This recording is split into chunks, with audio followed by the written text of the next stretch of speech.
Hi there, my name is Vasundhara Talware and I want to talk to you about the pleasure of solo traveling today. I have been traveling solo since 2005. It began with my college work, then it went on for my corporate work, and finally, eventually, it went on to my pleasure. It has been a priceless experience. I can't tell you how beautiful it is to travel only with yourself. Why should you? Because you would know exactly what you like and what you do not like. This realization may or may not happen when you're traveling in a bigger group. And how should you go about it? For me, TripAdvisor has come handy since the beginning.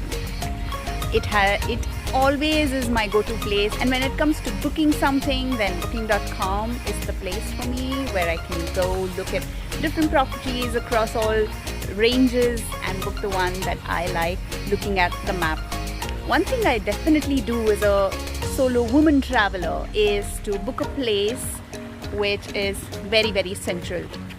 It may turn out slightly more expensive. However, if you consider the travel time, if you are choosing a place further away from the central area, the travel time and the money you would eventually spend on getting there comes out to be more or less the same. So you may as well spend a little more for your convenience.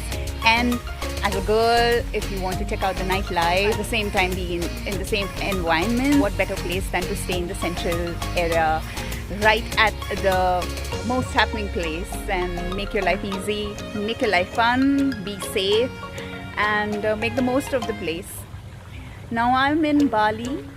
This is my first visit here. I am in Ubud, and you look at the lush green here. I'm inside a museum which has got two fountains, one of which you can see right here. One is behind that, and it's just beautiful.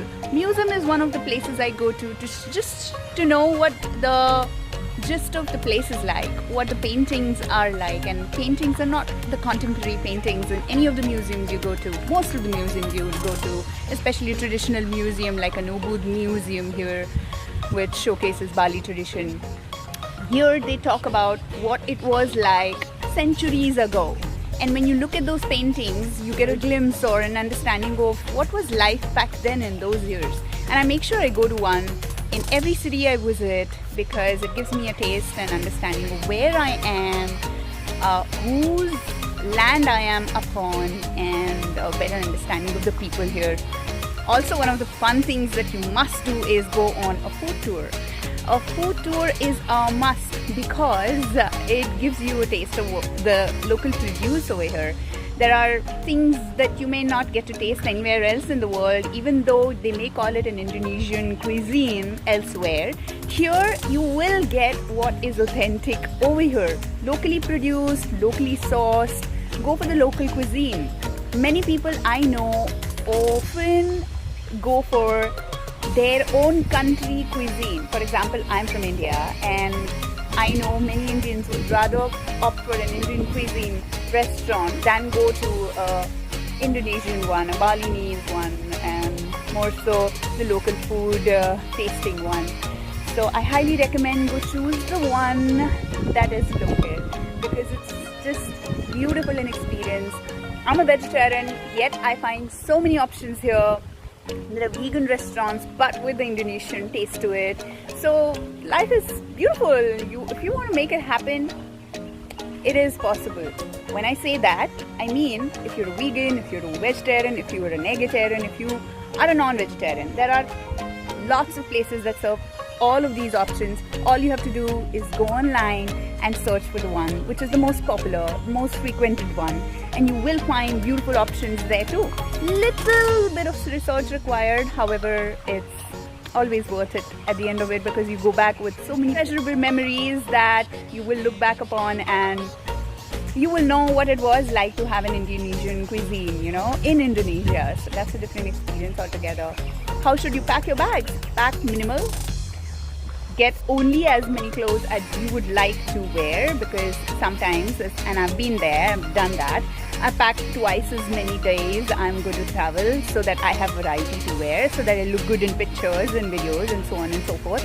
However, it's a lot of luggage to carry, you know, it's not a pleasant experience. Plus, it's a waste of time. So I have come down to packing just about 5 or 6 clothes. I wash them, wear them again.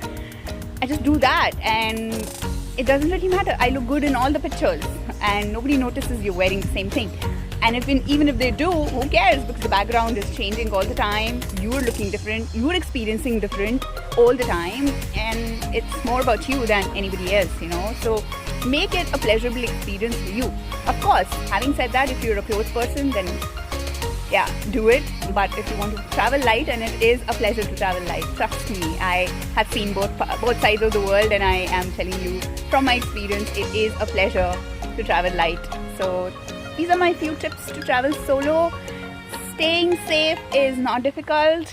I started my journey with posting every single day's itinerary to my parents. That is, I made a pre-planned itinerary for if I were traveling for say 21 days. I made a 21 days itinerary in detail, sharing every little place I was going to travel to with the contact number, so that my parents know that I'm safe and they know exactly where I am on a particular day at a particular time. And if my phone is unfortunately not reachable, then they can always contact that venue's contact number and reach me. So that's how I gained their trust in my ability to travel alone. It's not easy as an Indian girl to travel all by herself without being escorted by a male, but it's not very, very difficult either, you know. So a little bit of planning, a little bit of smart work, staying safe, slightly, you know, there are cheaper options in central areas as well. So you just have to go look at what suits your budget and go experience the place, and not limit yourselves to traveling and, you know, hoping for some company to come by to go experience a beautiful new place. So, well, these are my few bits for you to go take the courage and travel and explore the world. Hope you do, and let me know if you like this video. If you do, then please comment and click on the like button below. Thank you.